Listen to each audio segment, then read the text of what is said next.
Good morning, this is your Kelso Report for Thursday, March 1st, and I'm your host, Clark Kelso. We've got a wide variety of cases today dealing with locomotives, criminal procedure, search and seizure, immigration, sentencing, the law of preclusion, insurance law, workers' compensation. Quite a wide variety. We begin with the United States Supreme Court in a case involving locomotives. Now, the Supreme Court has previously held that Congress had delegated broad authority to the Interstate Commerce Commission under the Locomotive Inspection Act to regulate and approve the design and construction of locomotives and all appurtenances thereto. That holding was about 95 years ago. As a result, a locomotive that is approved by federal officials cannot be the target of inconsistent state regulation regarding design or construction. Applying this principle in Kearns v. Railroad Friction Products, the court held that a state law products liability claim alleging design defect and failure to warn related to exposure to asbestos was preempted by the federal law and federal approvals. Next, we turn to the Ninth Circuit, a criminal procedure case in United States v. White. The defendant was convicted for conducting an enterprise through a pattern of racketeering activity and committing violent crimes in aid of racketeering. On appeal, the defendant claimed that the district court erred when it failed to hold a competency hearing, sua sponte, to determine whether he was competent to stand trial. Well, back in 2005, he had originally been found not competent. But 1 year later, corrections doctors certified he was competent to stand trial. Over the course of the next 4 years, the defendant embarked on a determined course of conduct to disrupt all pretrial and trial proceedings.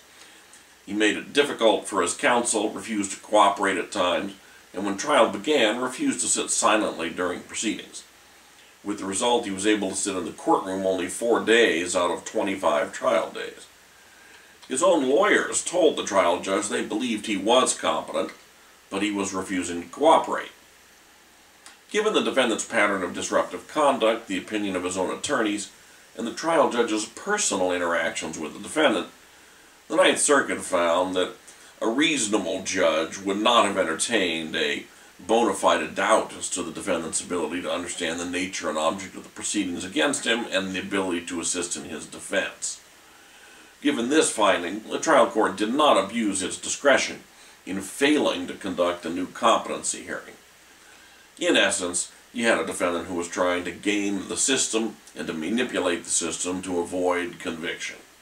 The courts were not having any of it from him. Next, a search and seizure case. Now, over 20 years ago, the Ninth Circuit held in United States v. Davis that officers needed only a reasonable suspicion that a probationer owned, controlled, or possessed an item, particular item they were searching for, within the petitioner's residence, the probationer's residence, in order to conduct a search of that house. The higher probable cause standard did not apply. The defendant in yesterday's case, United States v. Bolivar, argued that the probable cause standard should apply. But the Ninth Circuit rejected this argument since its decision in Davis has not been overruled and is not clearly irreconcilable with any intervening case law.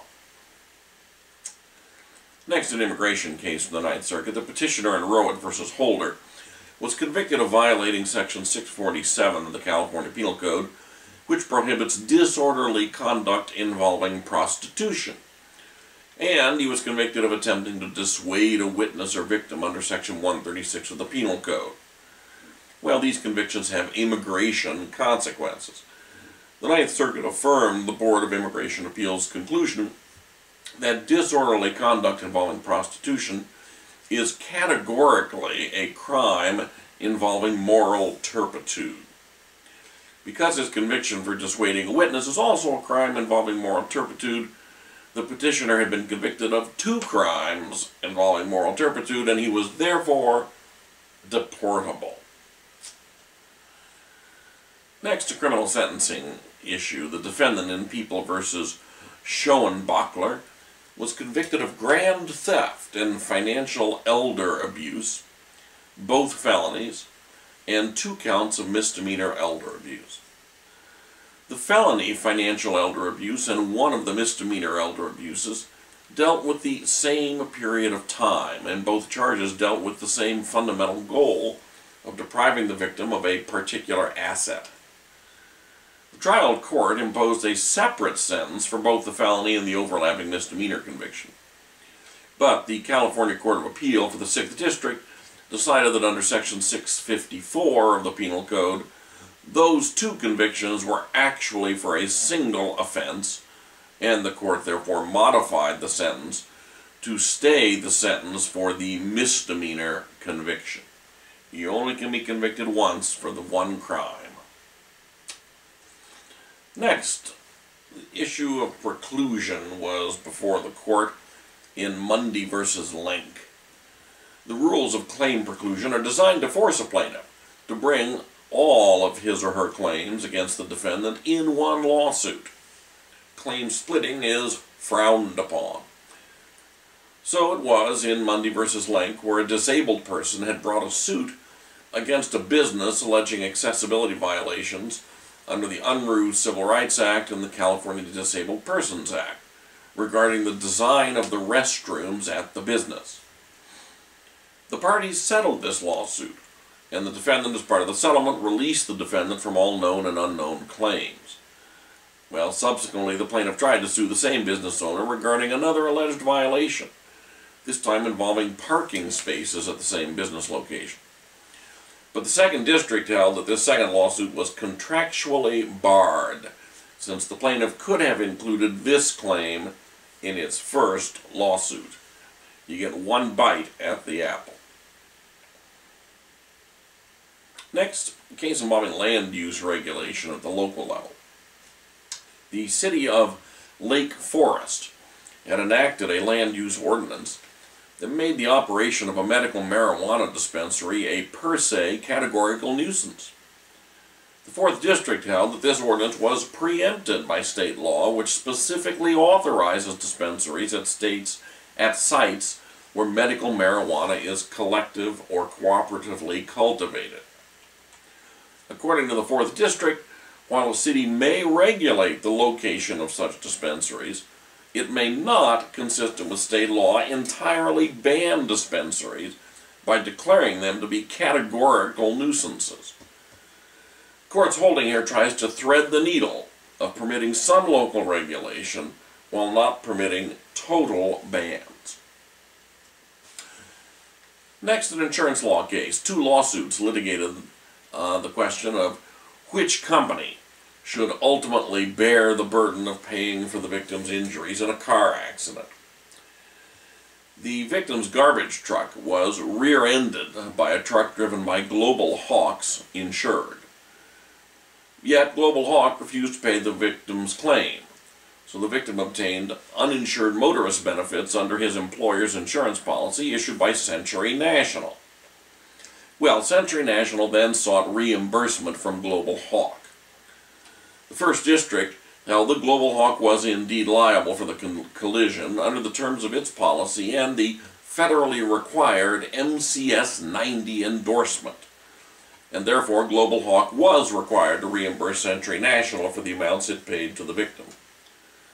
Global Hawk tried to argue that because the victim already had insurance, that constituted, quote, other insurance, close quote, under the MCS 90 endorsement, which relieved it of responsibility. But the court rejected this interpretation, correctly holding that the reference to other insurance in the endorsement was to other insurance covering the driver at fault, not the victim's insurance coverage. Next, a workers' comp case. In County of San Bernardino versus Workers' Compensation Appeals Board, the 4th District faced a question of first impression, whether the good faith personnel action exception to the payment of workers' comp benefits applies to claims arising out of work-related stress that manifests itself in physiological symptoms. In the case before the 4th District, The physiological symptoms were severe migraine headaches. Now, according to Section 3208.3 of the Labor Code, an employer is not required to pay compensation benefits for a psychiatric injury if the injury was substantially caused by a lawful non-discriminatory, good faith personnel action. So if you're getting demoted and that causes you stress, you don't get workers' comp benefits for that.